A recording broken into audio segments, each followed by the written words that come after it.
Customers और vendors यानी कि अकाउंट्स रिसीवेबल पेबल्स हमने कंप्लीट कर लिया था लास्ट क्लास में। और अब बैंकिंग शुरू कर रहे हैं। तो जब हमने FS00 में एक जनरल लेजर अकाउंट बनाया था तब हमने बैंक की कोई पहचान दी नहीं थी। हमने सिर्फ एक बैंक अकाउंट बनाया था इस पर्पस से कि जब हम कोई भी ट्रांजैक्शन जनरल लेजर्स में रिकॉर्ड करें और उसमें अगर बैंक अकाउंट इन्वॉल्व है तो वो ट्रांजैक्शन की रिफ्लेक्शन आपके बैंक अकाउंट में दिख रही है कि नहीं, ये देखने के लिए हमने एक बैंक अकाउंट क्रिएट किया था। अब एक्चुअली जब क्लाइंट हमें अपने बैंक्स की डिटेल्स शेयर करते हैं, जब हमारे साथ सारा डेटा शेयर किया जाता है, तो जैसे कस्टमर्स की लिस्ट होती है ऐसे ही बैंक्स, जितने बैंक्स में कस्टमर्स के सॉरी क्लाइंट के अकाउंट होंगे वो बैंक्स की लिस्ट भी हमें क्लाइंट देता है। तो हमें उन बैंक्स को आइडेंटिफाई करके उनके separate general ledger accounts create करने होते हैं।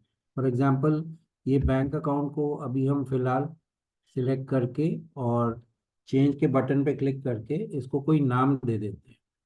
फॉर एग्जांपल, अगर मैं इसको देता हूँ एक्सिस बैंक, तो ये उसका अब एक पहचान बन गई कि ये एक्सिस बैंक अकाउंट है।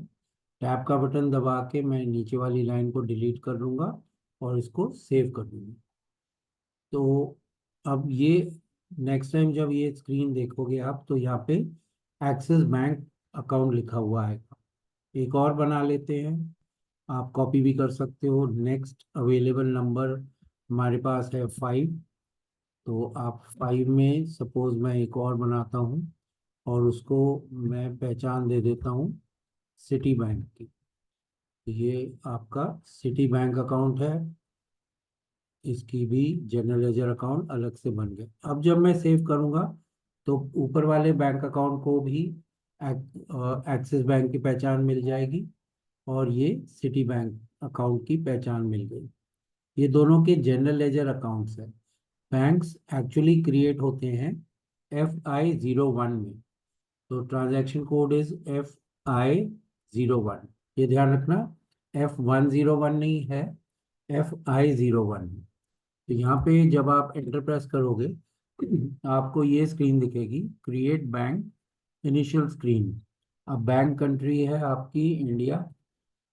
तो आपने यहाँ पे सपोज एक्सिस बैंक मैं बना रहा हूँ। अब मैं ये एक्सिस बैंक के नाम से ऑलरेडी बना चुका हूँ कई बार। तो एक्सिस बैंक की पहचान सिर्फ एक ही बार मैं दे पाऊंगा।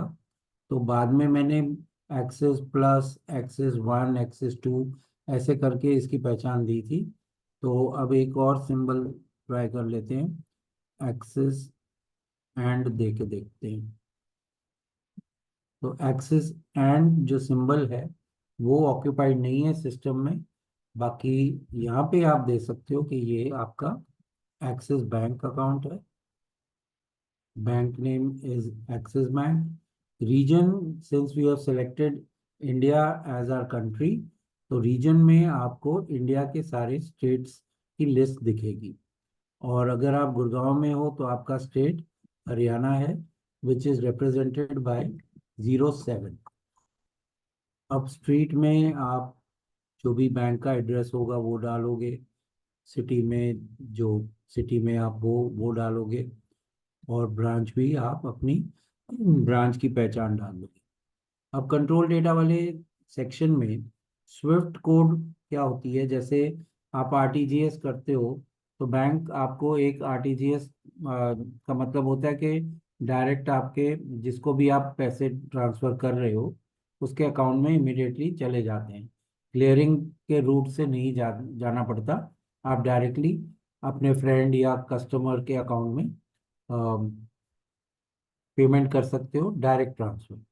Swift is for foreign customers. So Swift stands for society of world wide international funds transfer, ये इसका फुल फॉर्म है। तो ये भी आपको जो बैंक नंबर देगा वो आपने यहाँ पे मेंशन करना है। और ये नंबर आप अपने कस्टमर्स के साथ शेयर करते हो जो आपके फॉरेन कस्टमर्स हैं, ताकि वो जब पेमेंट करते हैं आपको तो वो डायरेक्टली आपके अकाउंट में क्रेडिट हो जाती है। और बैंक नंबर भी आप वही रखो, एक्सिस एंड जो हमने सिंबल पहचान दी थी, और एंटर प्रेस कर लो। अब इसको जैसे सेव करोगे, आपको मैसेज आ जाएगा कि आपका बैंक इंडिया में Axis and was created. Similarly हम सिटी बैंक को भी क्रिएट कर रहे हैं, तो सिटी भी ऑलरेडी ऑक्यूपाइड है, तो हम इसको भी एंड लगा देते हैं और एंटर प्रेस कर देते हैं। आप न्यूमेरिकली भी उनको पहचान दे सकते हो, या जैसे भी आपको अल्फा न्यूमेरिक देना है आप दे सकते हो। तो ये हो गया आपका सिटी बैंक। फिर रीजन में अगर आपका ये बैंक दिल्ली में है, तो दिल्ली की जो पहचान है वो है नंबर 30। तो आप यहाँ पे 30 डाल दो। और सपोज दिल्ली है, तो अगर ये कनॉट प्लेस में है तो ये कनॉट प्लेस यहाँ पे आ जाएगा, सिटी में आ जाएगा न्यू दिल्ली, और ब्रांच में आ जाएगा कनॉट प्लेस ब्रांच। फिर स्विफ्ट नंबर मैंने आपको बताया फॉर इंटरनेशनल फंड्स ट्रांसफ़र है, वो जो बैंक आपको देता है आपने आगे अपने फॉरेन कस्टमर्स को पास ऑन करना होता है। तो यहाँ पे भी सिटी एंड डाल के आप इसको सेव कर लो। तो अब हमारे पास दो बैंक्स का मास्टर डेटा सिर्फ नाम तक और एड्रेस तक तैयार हो गया है, लेकिन उसका बैंक अकाउंट आईडी और बैंक अकाउंट नंबर वो हम फिल इन करते हैं FI12 में। तो उसकी ट्रांजैक्शन कोड है FI12। ये भी ध्यान रखना, F112 नहीं है, FI12। तो आप एंटर प्रेस कर दो। आपकी कंपनी कोड यहाँ पे दिख रही है, आप एंटर प्रेस कर दो दोबारा। और इस स्क्रीन पे आप न्यू एंट्रीज पे क्लिक करना, और हाउस बैंक में अब जो पहले हमने दिया था एक्सिस एंड, जो उसकी पहचान दी थी, बैंक कंट्री है आपकी इंडिया, IN, और बैंक की भी आपकी एक्सिस एंड है। ठीक है। और जब आप क्रिएट के बटन पे क्लिक करोगे राइट साइड पे, तो ये बटन सप्रेस हो जाएगा, और आपको bank accounts on the left side इस पे डबल क्लिक करना है। तो जैसे डबल क्लिक करोगे ये स्क्रीन खुल जाएगी। आपको अगेन न्यू एंट्रीज की टैब पे क्लिक करना है। तो जो एक्सिस बैंक की पहचान हमने FI01 में दी थी, वो आपके हाउस बैंक डेटा में आप देख सकते हो। अब यहाँ पे आपको आपकी अकाउंट आईडी, सपोज बैंक ने आपको 1111 अकाउंट आईडी दिया हुआ है, और डिस्क्रिप्शन में आप लिखोगे कि ये आपका करंट अकाउंट है फॉर PRAA। फिर जो बैंक आपको अकाउंट नंबर देता है वो आपने यहाँ पे फिल इन करना है, और यहाँ पे आपको अपनी GL अकाउंट के साथ उसको लिंक करना है। पहले करेंसी भी डाल देते हैं, INR, और फिर आपका जो GL अकाउंट नंबर है, यहाँ से आपका जनरल लेजर्स का मास्टर डेटा खुल जाएगा, और आप यहाँ से अपना एक्सिस बैंक अकाउंट सेलेक्ट कर दो। तो एक्सिस बैंक अकाउंट है आपका अकाउंट नंबर 2। तो ये यहाँ पे हमने अपने हाउस बैंक और अकाउंट आईडी के साथ आपका बैंक अकाउंट नंबर, करेंसी और जनरल लेजर का अकाउंट साथ में असाइन कर दिया है। इसको भी आप सेव कर लो। और इसके बाद सिटी बैंक के लिए भी हमने सेम सीक्वेंस फॉलो करनी है। इसको आप यस कर दो, इसको ओके करोगे तो आपका ये मैसेज आ जाएगा डेटा वॉज सेव्ड। अब बैक का बटन दबा के फिर से एक बार बैक का बटन दबा लो, और एक बार और फिर न्यू एंट्रीज में जाके अब की बार आप एक्सेस की जगह सिटी बैंक। तो जब आप सिलेक्शन खोलोगे यहाँ पे आप लिखोगे सिटी एंड, और बैंक कंट्री है हमारी इंडिया, और बैंक की में भी आपने सिटी एंड या जो भी पहचान आपने दी है वो क्रिएट के बटन पे क्लिक करो, बैंक अकाउंट्स पे डबल क्लिक करो, और फिर न्यू एंट्रीज के बटन पे क्लिक करके आप यहाँ पे आपको सिटी बैंक की जो भी इंफॉर्मेशन हमने FI01 में दी थी वो यहाँ पे आपको नज़र आ रही है हाउस बैंक डेटा में। फिर यहाँ पे सपोज अकाउंट आईडी आपको 2222 बैंक ने दिया है, ये भी आपका करंट अकाउंट है। और करंट अकाउंट कई पर्टिकुलर पर्पस के लिए भी रखते हैं कंपनीज, जैसे सैलरीज के लिए एक पर्टिकुलर बैंक डिवोटेड होता है, कई वेंडर पेमेंट के लिए एक पर्टिकुलर बैंक डिवोटेड होता है। तो आप ब्रैकेट में मेंशन कर सकते हो कि ये करंट अकाउंट किस पर्पस के लिए है। Though it is not mandatory, but sometimes people और clients use particular banks for particular transactions. तो करेंसी में INR, और जनरल लेजर अकाउंट इसका था 5। फिर भी एक बार चेक कर लेते हैं। तो ये है आपका सिटी बैंक 5, इसका जेल अकाउंट नंबर। इसको भी आप सेव कर लो, इसको ओके कर दो, और इसको भी ओके कर दो। तो अब आपके दो बैंक्स क्रिएट हो गए, उनके अकाउंट आईडीज और उनकी जनरल लेजर अकाउंट्स के साथ मैपिंग कर दी है हमने। और अब जो जनरल लेजर्स में हमने बैंक अकाउंट्स बनाए थे FS00 में, उनको अब हम लिंक कर देंगे इन हाउस बैंक्स की आईडीज के साथ। तो आप करंट असेट्स में जाओ, एक्सिस बैंक अकाउंट पे डबल क्लिक करो, और थर्ड फोल्डर जो है जहाँ पे आप अपना फील्ड स्टेटस ग्रुप जोड़ रहे थे, वहीं पे नीचे आप देख सकते हो हाउस बैंक, और अकाउंट आईडी आपको इसकी मैप करनी है। पेंसिल, ये जो चेंज का बटन है इस पे क्लिक कर लो, ये स्क्रीन खुल जाएगी, और यहाँ पे आप अपने एक्सिस बैंक को जोड़ दो, और फिर उसी की अकाउंट आईडी भी आपको दिख जाएगी यहाँ से, 1111। जैसे एंटर प्रेस करोगे आपको सिस्टम बता देगा कि ये करंट अकाउंट है ऑफ PRAA। इसको आप सेव कर लो। सिमिलरली सिटी बैंक के लिए भी आप डबल क्लिक करो, और सिटी बैंक को उसके हाउस बैंक और अकाउंट आईडी से जोड़ना है। तो सिटी बैंक हो गया, और ये उसकी अकाउंट आईडी है 2222। फिर एंटर प्रेस कर लो, और इसको भी आप सेव कर लो। तो अब हमने दो जनरल लेजर अकाउंट्स क्रिएट किए, दो अलग अलग बैंक्स के। उनको खुद क्रिएट किया FI01 में, और FI12 में हमने उनके अकाउंट आईडीज और बैंक अकाउंट नंबर और अपने GL अकाउंट्स के साथ असाइन कर दिया। और यहाँ पे आके फिर हमने अपने GL अकाउंट्स को हाउस बैंक और अकाउंट आईडीज के साथ असाइन कर लिया। अब जो भी बैंक अकाउंट्स आपके पास हैं, उनकी चेकबुक की डिटेल्स भी आपको मेंटेन करनी होती हैं, और वो किया जाता है ट्रांजैक्शन कोड FCHI में। ये भी ध्यान रखना, 1 नहीं है, I है। तो FCHI में चेक लॉट्स, इस पर्टिकुलर स्क्रीन पे आपको टाइटल दिख रहा है। चेक लॉट्स का मतलब है कि आपकी चेकबुक की डिटेल्स। फॉरेन कंट्रीज में या SAP भी चेक के स्पेलिंग CHECK मेंशन करती है, नॉट द कन्वेंशनल वे जो इंडिया में हम CHEQUE करते हैं, वो नहीं है। यहाँ पे चेक की स्पेलिंग CHECK है। और चेक लॉट्स का मतलब है कि चेकबुक की आप डिटेल्स भरोगे। तो यहाँ पे पहले हाउस बैंक सेलेक्ट कर लेते हैं आपका। सीक्वेंस पे चलते हैं, पहले एक्सिस बैंक, उसकी अकाउंट आईडी 1111।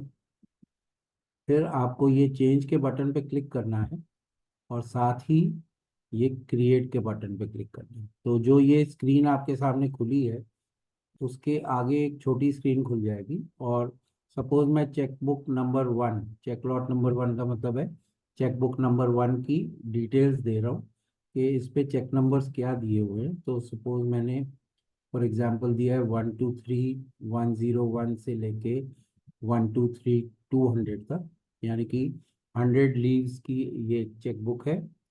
शॉर्ट इन्फो में मैं मेंशन कर दूंगा कि ये चेकबुक है। और परचेज डेट बेसिकली मींस आपको ये चेकबुक कब इशू की गई थी। तो सपोज आपको 20 तारीख को इशू की गई थी, आप वो यहाँ पे मेंशन करके जैसे ही ओके करोगे, ये सारी इन्फॉर्मेशन आपकी पिछली स्क्रीन पे चली जाएगी। तो ये आपकी चेकबुक की डिटेल्स हो गई, from cheque number 123101 to cheque number 123200। और नंबर स्टेटस में आपको सिस्टम बताता रहेगा कि लास्ट चेक इशूड का नंबर क्या था once you start issuing cheques. अगर आपको और भी चेक बुक्स की डिटेल बनानी है तो क्रिएट के बटन पे जाओ, दोबारा क्लिक करो। अब सेकेंड चेक बुक की पहचान अगर सीक्वेंस में है तो 123201 से लेके 123300, in case they are in sequence. ये एक्चुअल नंबर्स तो वो होंगे जो चेकबुक पे आपको मिलेंगे, वो आपने यहाँ पे फिल इन करना है। और again your purchase date is your date of issue, press enter और इसको सेव कर दो। तो जब आप सीक्वेंस में भी चेक नंबर्स डाल रहे हो तो ध्यान रखना कि आपके नंबर्स ओवरलैप ना हो। ऐसे ही आप सिटी बैंक की चेकबुक की डिटेल्स बना लो। तो सिटी बैंक सेकंड है आपके सीक्वेंस में और इसकी अकाउंट आईडी है 2222, वो सिलेक्ट कर लो। फिर वही चेंज के बटन पे क्लिक करो, क्रिएट के बटन पे क्लिक करो। और इसकी सपोज चेकबुक पहली है और इसकी सीक्वेंस कुछ और है, 456101 से लेके सपोज 456200। इसी तरीके से आप जितनी भी चेकबुक्स आपको बैंक्स इशू करते हैं ऑफ एनी पर्टिकुलर बैंक, आप उन चेकबुक्स की डिटेल्स यहाँ पे एक एक करके मेंशन करो। इसको भी ओके कर दो और सेव कर दो। तो हमने बैंक्स क्रिएट कर लिए, उनकी मैपिंग कर दी हाउस बैंक्स के साथ और जनरल लेजर्स के साथ, और फिर उनकी चेकबुक्स की डिटेल्स बना दी। अब अगर कोई पर्टिकुलर कस्टमर की पेमेंट हम किसी पर्टिकुलर बैंक में लेना चाहते हैं तो वो किया जाएगा XD02 में। 02 में हमने 01 में हमने कस्टमर क्रिएट किया था, और 02 में आप कोई भी चेंजेस या एडिशनल इंफॉर्मेशन डालना चाहो डाल सकते हो। तो सपोज मैं एसएन ट्रेडिंग कंपनी को लेता हूँ, एंटर प्रेस कर देता हूँ। तो मेरे सामने अब ये स्क्रीन खुली जो एड्रेस रिलेटेड डेटा है। यहाँ देखना पेमेंट ट्रांजैक्शंस का फोल्डर है, बट हमने इस पे अभी क्लिक नहीं करना है। पहले हमने कंपनी कोड डेटा पे क्लिक करना है और फिर जो पेमेंट ट्रांजैक्शंस का फोल्डर दिखेगा उस पे क्लिक करना है। अब यहाँ पे आप अपने हाउस बैंक को जोड़ दो। जिस बैंक में आप किसी पर्टिकुलर कस्टमर के या सारे कस्टमर्स के पेमेंट्स आप रिकॉर्ड करना चाहते हो। तो कई बार क्या होता है, कोई बैंक्स जैसे मैंने आपको बताया फॉर अ पर्टिकुलर पर्पस रखे हुए हैं, जैसे कि सैलरीज डिस्पर्स करनी है तो एक पर्टिकुलर बैंक उसी काम के लिए रखा हुआ है। तो फिर कंपनी कोशिश करती है जो मैक्सिमम पेमेंट्स आए फ्रॉम होलसेल कस्टमर्स वो आपके इस बैंक में आए, ताकि आपको सैलरीज डिस्पर्स करने के टाइम फंड्स सफिशिएंट मिल जाए।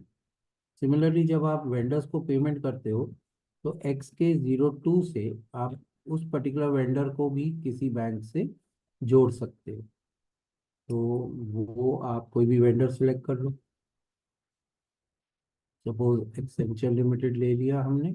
अब जनरल डेटा में भी पेमेंट ट्रांजैक्शंस है, और जैसे कस्टमर्स के टाइम मैंने आपको कहा था आपको कंपनी कोड डेटा के अंदर जो पेमेंट ट्रांजैक्शंस का फोल्डर है उसको एक्टिव करना है। और यहाँ पे जैसे एंटर प्रेस करोगे आपका हाउस बैंक यहाँ पे जुड़ जाएगा। फॉर एग्जांपल अगर आप चाहते हो कि इस पर्टिकुलर वेंडर को आप सिटी बैंक से पेमेंट करें तो आप वो भी करके असाइन करके सेव कर सकते हैं। ठीक है। अब पेमेंट करने के लिए आपको एक पेमेंट प्रोग्राम बनाना पड़ेगा, और वो बनता है FBZP में। तो वो पेमेंट प्रोग्राम होता है for outgoing payments to vendors. तो यहाँ पे आप देख सकते हो 6 एक्टिविटीज़ है जिनको हमने एक एक करके एड्रेस करना है। सबसे पहले 2 एक्टिविटीज़ जो है, पहली दो वो कंपनी कोड्स से रिलेटेड हैं, अगली दो जो है वो पेमेंट मेथड से रिलेटेड है, और लास्ट की जो दो हैं वो बैंक से रिलेटेड है। तो एक एक करके हम सब पे अपना एड्रेस करेंगे।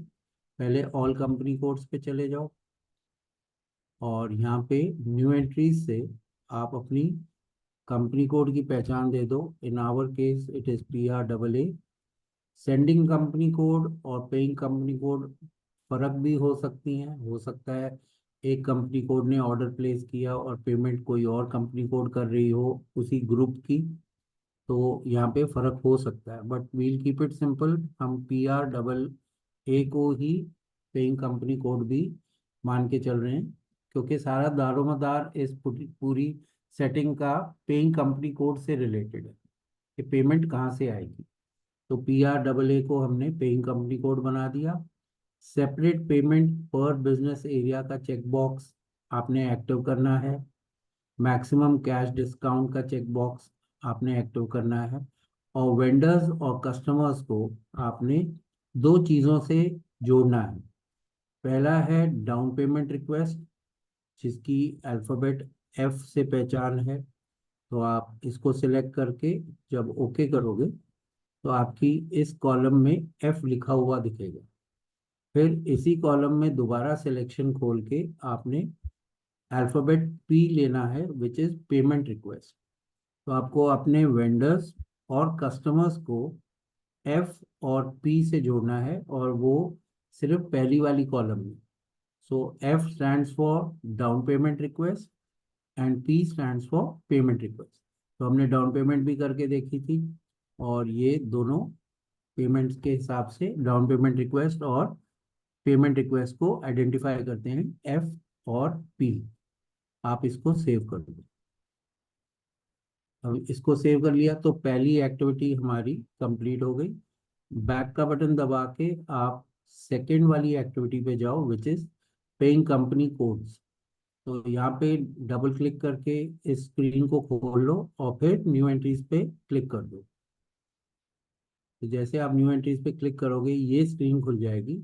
आपको अपनी पेइंग कंपनी कोड की पहचान, अगर तो PRAA नहीं है, कोई और है, तो फिर वो देनी होगी।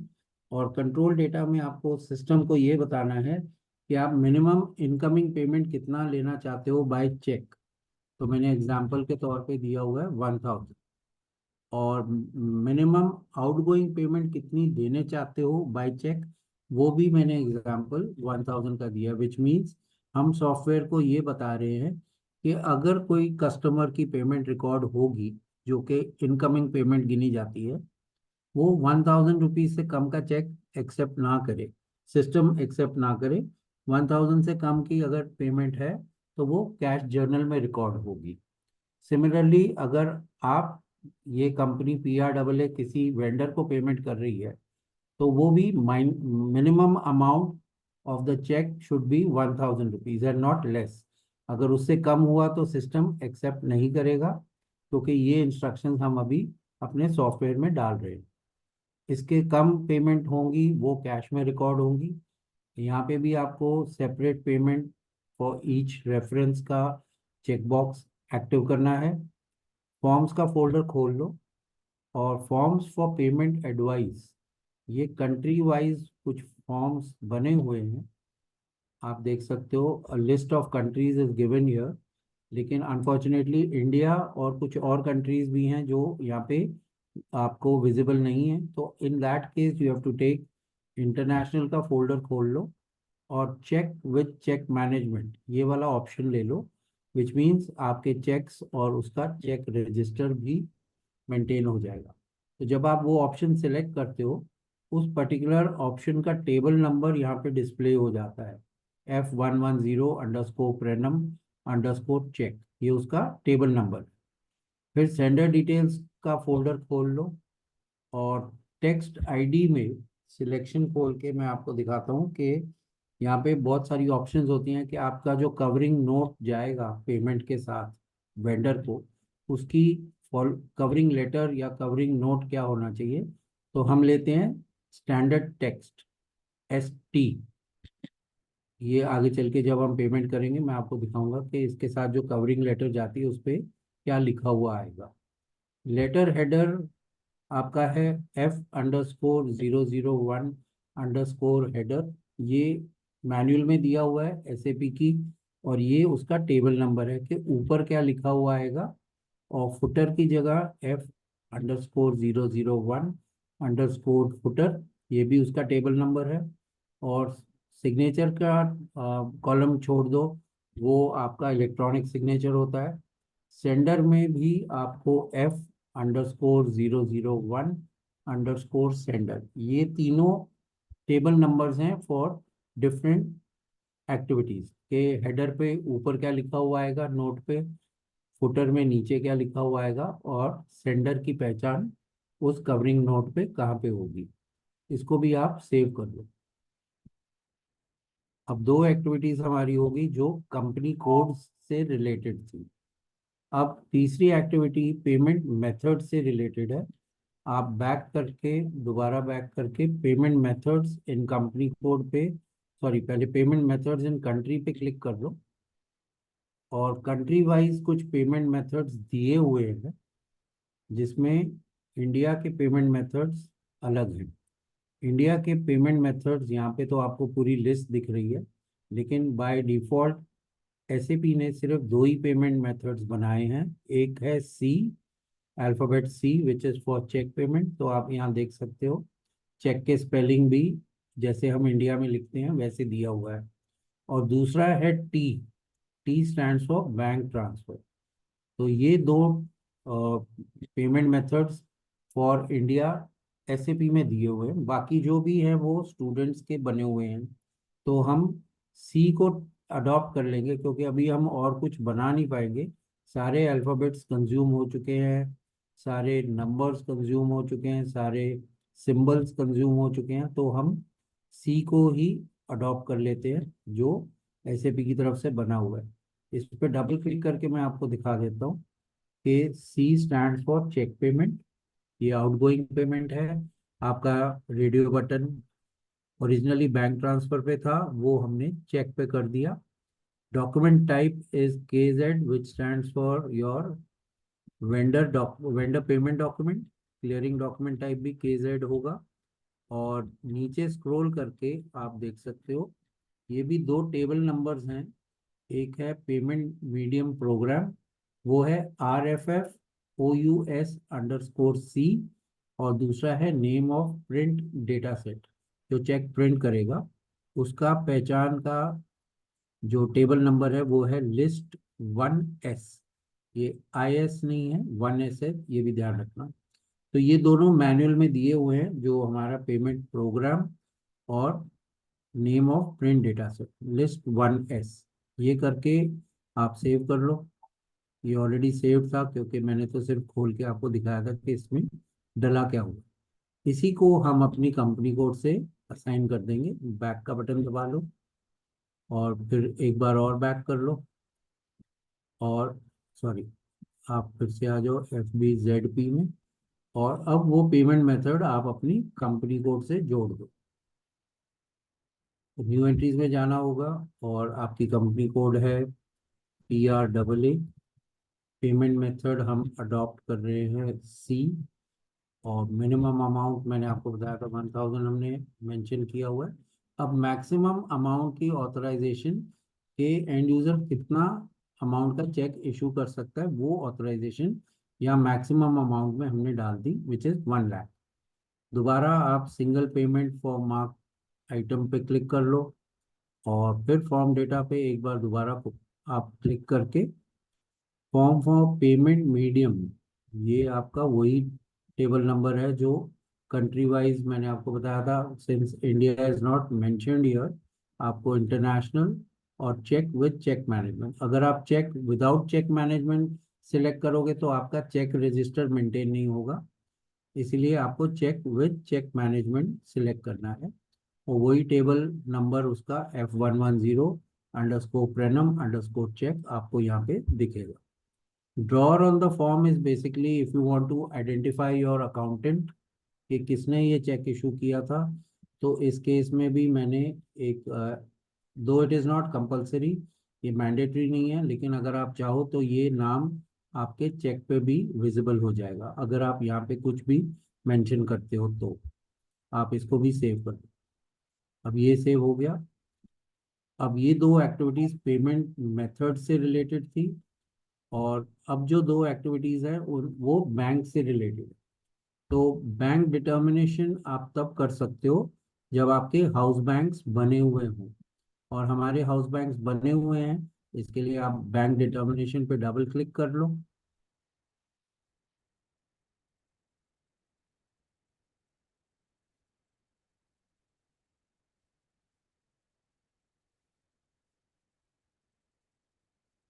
सिस्टम थोड़ा स्लो चल रहा है। तो ये स्क्रीन खुलेगी, आपको पोजीशन से अपना पेइंग कंपनी कोड PRAA ये सिलेक्ट करना है और एंटर प्रेस कर दो। तो ये लिस्ट में सबसे ऊपर दिखेगी। आप इसको लेफ्ट से सिलेक्ट करके रैंकिंग ऑर्डर, यानी कि हम कौन से बैंक को पहले यूज करना चाहते हैं और कौन से बैंक के फंड्स को सेकेंड इन लाइन यूज करना चाहते हैं, आप न्यू एंट्रीज से जाके यहाँ पे मेंशन कर सकते हो। पेमेंट मेथड हमने सी अडॉप्ट किया हुआ है। करेंसी है हमारी INR। और पहला रैंक ऑर्डर मैं सपोज एक्सिस बैंक को दे रहा हूँ सीक्वेंस में, तो मैं यहाँ पे एक्सिस बैंक सिलेक्ट कर लूँगा और इसको सेव कर दूंगा। ये सेव हो गया। अब सेकंड रैंक मैं दे रहा हूँ। Again my payment method is C, currency is INR, और सेकंड रैंक में दे रहा हूँ सिटी बैंक। तो ऐसे जितने भी बैंक्स होंगे आपके क्लाइंट के, आपने उनके मास्टर डेटा क्रिएट करना है और उनको रैंकिंग देनी है यहाँ पे। अब दो बैंक्स को आपने रैंकिंग दे दी, फिर एक एक करके इनको सिलेक्ट करना है, बैंक अकाउंट्स पे डबल क्लिक करना है और यहाँ पे न्यू एंट्रीज में जाके आपको ये मैप करना है इस बैंक अकाउंट को उसके पेमेंट मेथड और उसकी अकाउंट ID और जनरल लेजर अकाउंट के साथ। तो एक्सिस बैंक पहले ले लेते हैं। C is the payment method, INR is your currency and this is for account ID। तो जब आप इसको सिलेक्शन खोलोगे आपको आपके एक्सिस बैंक की अकाउंट ID दिखेगी और बैंक सब अकाउंट मींस आपका जनरल लेजर अकाउंट क्या है। तो इसका जनरल लेजर अकाउंट नंबर है 2। तो आप यहाँ पे एक्सिस बैंक सेलेक्ट कर लो, नंबर 2 यहाँ पे आ गया, इसको सेव कर लो। अब ये सेव हो गया। अब नेक्स्ट है आपका सिटी बैंक, तो आप उसको भी सिलेक्ट कर लो। इसको एक्चुअली आपको पहले बाहर से सिलेक्ट करना पड़ेगा, तो बैक करके, फिर से बैक करके आप PRA में जो रैंकिंग ऑर्डर सेकंड दिया था यहाँ से सिलेक्ट कर लो। अब पहले वाला का हो गया, उसको डीसिलेक्ट करके इसको यहाँ से सिलेक्ट करके बैंक अकाउंट्स पे डबल क्लिक करो, न्यू एंट्रीज पे जाओ और यहाँ से आप सिटी बैंक को जोड़ दो। तो आपका सिटी बैंक, आपका पेमेंट मेथड है C और करेंसी INR, अकाउंट ID इसका है 2222 और इसका GL अकाउंट नंबर है 5। तो आप अपना जनरल लेजर्स का मास्टर डेटा खोल के सिलेक्ट भी कर सकते हो 5 और इसको सेव कर लो। तो ये हमारा पेमेंट प्रोग्राम बन गया। और अब अगर हम इस पेमेंट प्रोग्राम को किसी पर्टिकुलर वेंडर से जोड़ना चाहते हैं तो उसको हम XK02 में जोड़ सकते हैं। XK01 में आपने वेंडर क्रिएट किया था और 02 जो ट्रांजैक्शन कोड होती है, चाहे वो कस्टमर के टाइम XD02 होती है, वेंडर के टाइम XK02, जहाँ पे आप चेंजेस या एडिशनल इंफॉर्मेशन फिल इन कर सकते हो। तो यहाँ पे भी आपका पेमेंट ट्रांजैक्शंस एक्टिव करके आपने एक्सेंचर लिमिटेड को जोड़ा था सिटी बैंक से। अब आपको यहाँ पे पेमेंट मेथड C इसके साथ भी जोड़ना है और इसको सेव कर दो। आज प्रीति मैं इतना ही करा रहा हूँ बेटे, क्योंकि नेक्स्ट क्लास में ये थोड़ा लेंदी है। नेक्स्ट क्लास में मैं आपको इसकी पेमेंट करके दिखाऊंगा और चेक का इम्प्रेशन कैसे दिखता है, कवरिंग नोट पे क्या लिखा हुआ आता है, वो सब हम नेक्स्ट क्लास में करेंगे। तब तक आप इसको यहाँ तक प्रैक्टिस कर लेना, ठीक है। Okay sir. और रिकॉर्डिंग अभी फिलहाल बेशक मत शेयर करना, 2-3 इकट्ठी हो जाएंगी, तब एक ही बार शेयर कर लेना। और दूसरा मैंने ओके। आपको पूछा था कि ये जो आप रिकॉर्डिंग है वो आप टेलीग्राम पे कर सकते हो शिफ्ट, हाँ जी। मतलब वहाँ पे टेलीग्राम ऐप है ना, जो टेलीग्राम हाँ जी। हाँ जी।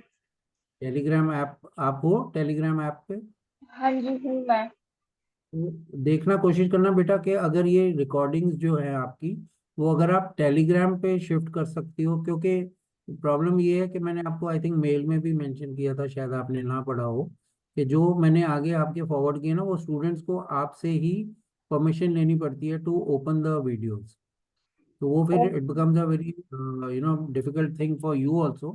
तो देख लेना, अगर बेटे उसको आप टेलीग्राम पे शिफ्ट कर सकते होगे तो टेलीग्राम पे शिफ्ट कर देना, और मुझे मैं बता देना आपको किस शेयर कर दूँ? ग्रुप पे। सॉरी, कुछ पूछ रहे हो? टेलीग्राम पे आपको शेयर कर दूँ? हाँ, मेरे को शेयर कर दो, मैं ओके। टेलीग्राम पे अकाउंट, तो आप मेरे को शेयर कर देना। ठीक है। ओके। ओके। ठीक। चलो, ओके ठीक बेटे, है, गुड मैं नाइट। ट्राई करती हूँ, अच्छा देखती हूँ। प्रीति, एक और चीज़ बेटा, वो हमारा 50% कोर्स कंप्लीट हो चुका है, ये ओके। अकाउंट्स रिसीवेबल्स और पेबल्स में। तो मैं आपको ना व्हाट्सएप पे एक मैसेज भेजूंगा, जो आप अपनी ईमेल आईडी से एप्ट्रॉन को मेल कर देना कि आपका 50% कोर्स कंप्लीट हो गया है। तो वो फिर क्या है, मेरी payment is accordingly related to the students letter. तो जब आपकी ओके। लेटर आएगी उनके पास, then they will release my payment. ठीक है। ओके। ओके। तो वो मैटर मैं आपको आपके व्हाट्सएप पे भेज रहा हूँ, आप उसको अपनी मेल से भेज देना। ओके, ठीक है। ठीक है। ओके बेटे, good night. Okay, good night.